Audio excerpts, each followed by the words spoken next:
You've got like right now this is a very cool, chill combination of both the Old Spice guy and the most interesting man in the world happening right here. They just swapped him out. I know. I guess the most interesting man in the world wasn't interesting enough anymore.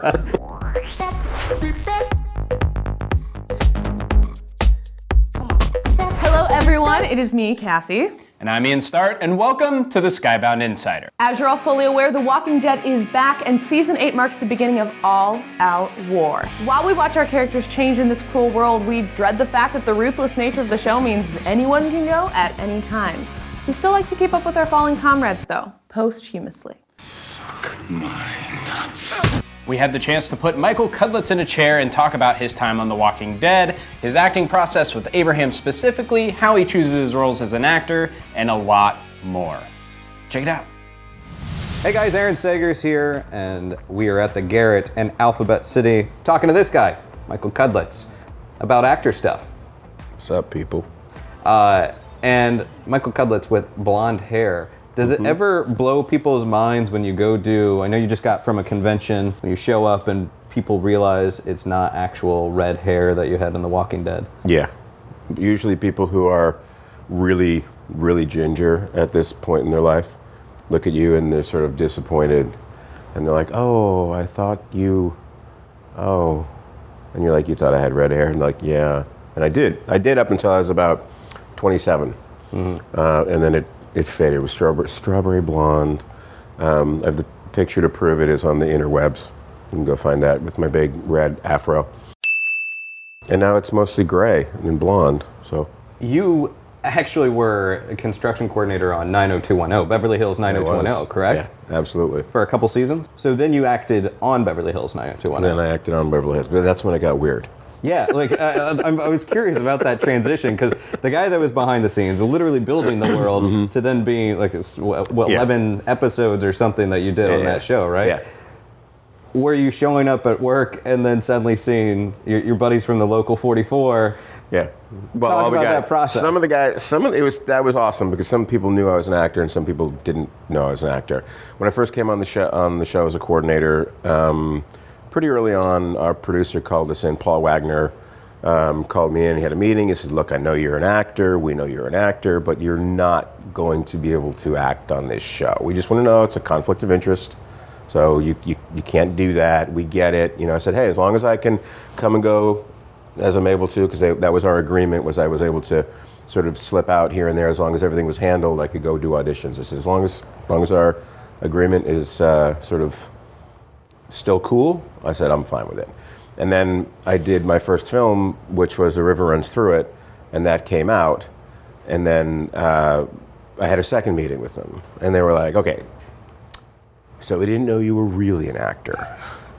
I said, what do you mean you don't know where? They're like, well, everybody says they're an actor. I said, I never came to you guys and said I was an actor. You came to me and told me I couldn't be on the show. They're like, we know we said that, but we have this role that we're having a hard time casting, and we need you to be on the show.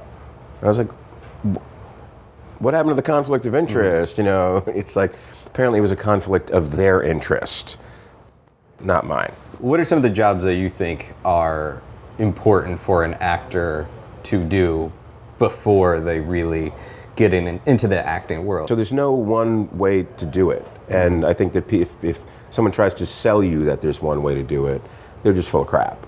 You have to live your own individual journey. The most important thing is I think you have to be happy. Because if you're happy, you put yourself in a position where if successes come your way, you're able to take advantage of it. If you're in a miserable job, it's like people say, what advice would you give me as a young actor? I said, put yourself in a position where you're happy now. Because you're going to be miserable when you go into these auditions. You're doing a job that you hate, or I should say, if you're doing a job that you hate, you're not going to be in a position, nobody wants to be around you, because that comes off of you. But if you're doing something, maybe even making a little less money than you need to be making, but you're happy, you're going to be in such a better position to sort of be able to take whatever it is by the balls and just crush it, So that's my advice. There's no sort of set rules other than, try to be happy and surround yourself with positive people. When you wrap up a character like Abraham, how do you sort of, a larger than life character that has become really iconic in this genre, how do you as an actor step away from it? Because you're moving on to other jobs, other roles. How do you sort of detox from Abraham? Abraham was a little easier to step away from because he's so big. With the hair color, with the long mustache, like in the best way. He's bigger than life and quite, and I say this with love, quite ridiculous in his persona and the way he carries himself and his activity and interaction within that world. So it's pretty easy to step away from because in a lot of ways he's nothing like me, and in some ways we're very alike. But those extravagant things, it is because it is, dye job, extreme look, extreme vocabulary. It is the closest you get to sort of wearing a costume, and putting on that character.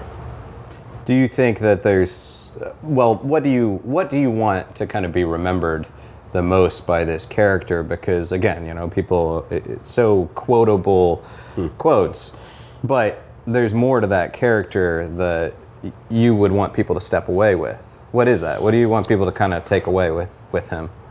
I think that I do. I think they remember the quotes, but I think they remember the quotes because they love the character, and they love the character because they see how multi-dimensional he is. If he was just saying those lines, if you didn't care about him, you wouldn't remember any of them. So I think that there is a fondness that they have for the character, and there's something kind of awesome about going out right when people really wanted more from you, because they'll never get that. And they the old saying of always leave them wanting more. They were certainly wanting more from Abraham and Sasha, and to see where that was going.